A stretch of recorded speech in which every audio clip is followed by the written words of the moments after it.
नमस्कार मित्रमैत्रिणींनो, स्वामी समर्थ. पिठोरी अमावस्या कथा. आटपाट नगर होतं. तिथे एक गरीब ब्राह्मण राहत होता. त्याच्या घरी श्रावणातल्या अखेरच्या दिवशी वडिलांचे श्राद्ध असे. इकडे दरवर्षी काय होईल, ज्या दिवशी श्राद्ध त्या दिवशी सकाळपासून त्याच्या सुनेचे पोट दुखू लागे व ब्राह्मण जेवायला बसण्याच्या वेळेस बाळंत होऊन पोरं मरून जाई. असं झालं म्हणजे ब्राह्मण तसेच उपाशी जात. असे 6 वर्ष झाले. 7व्या वर्षी तसंच झालं. तेव्हा सासरा रागवला. ते मेलेलं पोर तिच्या ओटीत घातले. तिला रानात हाकलून लावलं. पुढे जाता जाता ती एका मोठ्या अरण्यात गेली. तिथे तिला झोटिंगाची बायको भेटली. ती म्हणाली, बाई बाई, तू कोणाची कोण? इथे येण्याचे कारण काय? आलीस तशी लवकर जा, नाहीतर माझा नवरा झोटिंग येईल आणि तुला मारून खाऊन टाकेल. तेव्हा ब्राह्मणाची सून म्हणाली, तेवढ्या करताच मी इथे आले आहे. झोटिंगाची बायको म्हणाली, बाई बाई, तू इतकी जीवावर उदार का? तशी ब्राह्मणाची सून आपली हकीकत सांगू लागली. ती म्हणाली, मी एका ब्राह्मणाची सून. दरवर्षी मी श्रावणी अमावस्येच्या दिवशी बाळंत होते व मूल मरून जाते. त्याच दिवशी आमच्या घरी माझ्या आजे सासऱ्यांचे श्राद्ध असे. माझे असं झालं म्हणजे श्राद्धास आलेले ब्राह्मण उपाशी जात. अशी 6 बाळंतपण माझी झाली. 7व्या खेपेला सुद्धा असंच झालं. तेव्हा मामांची माझा राग आला. ते मला म्हणाले, माझा बाप तुझ्या बाळंतपणामुळे 7 वर्ष उपाशी राहिला, तर तू घरातून चालती हो. असं म्हणून हे मेलेलं मूल माझ्या ओटीत घातलं आणि मला घालवून दिलं.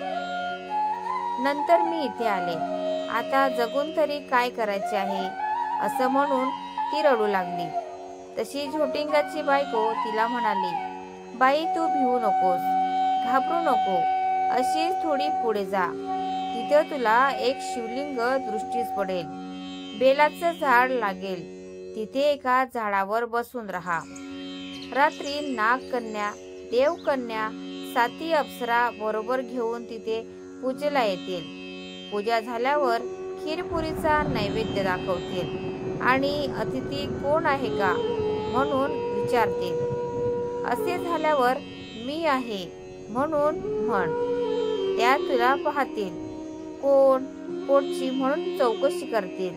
तेव्हा तू सगळी हकीकत त्यांना सांग. ब्राह्मणाच्या सुनेने बरं म्हटलं. तिथून उठली, पुढे गेली. तो एका बेलाचे झाड पाहिले. तिथेच उभी राहिली. इकडे तिकडे पाहू लागली. तो जवळच एक शिवलिंग दृष्टीस पडले. तशी ती शेजारच्या झाडावर बसून राहिली. इतक्यात रात्र झाली. तशी नागकन्या, देवकन्या आणि 7 अप्सरांच्या स्वाऱ्या सुद्धा आल्या. त्यांनी शिवलिंगाची पूजा केली, नैवेद्य दाखवला आणि अतिथी कोण आहे म्हणून विचारलं. त्याबरोबर ती खाली उतरली. मी आहे म्हणून म्हणाली. तेव्हा सगळ्यांनी मागे पाहिलं. त्यांना आश्चर्य वाटलं. तिची कोण कुठली म्हणून चौकशी केली. तिने सर्व हकीकत सांगितली. नागकन्या, देवकन्यांनी तिच्या मुलांची चौकशी केली. तेव्हा अप्सरांनी ती दाखवली. पुढे त्यांना तिच्या 7 मुलांना जिवंत केलं आणि तिच्या हवाली केलं. पुढे तिला हे व्रत सांगितलं. 64 योगिनींची पूजा करायला सांगितली आणि मृत्यूलोकी हे व्रत प्रकट करायला सांगितलं. तशी तिने विचारलं, ह्याने काय होतं? अप्सरांनी सांगितलं, हे व्रत केलं म्हणजे मुलं बाळं दगावत नाहीत, सुखात समाधानात राहतात. पुढे ती त्यांना नमस्कार करून निघाली. ती आपल्या गावात आली.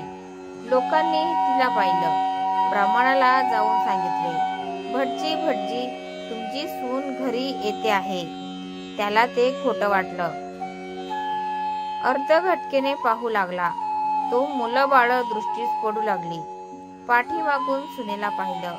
तसा उठला, घरात गेला. मूठभर तांदूळ, तांब्यावर पाणी आणलं. तांदूळ सुनेवरून आणि मुलांवरून ओवाळून टाकून दिले. हातपाय धुवून घरात आला. सर्व हकीकत सुनेला विचारली. तिनं ती सारी सांगितली.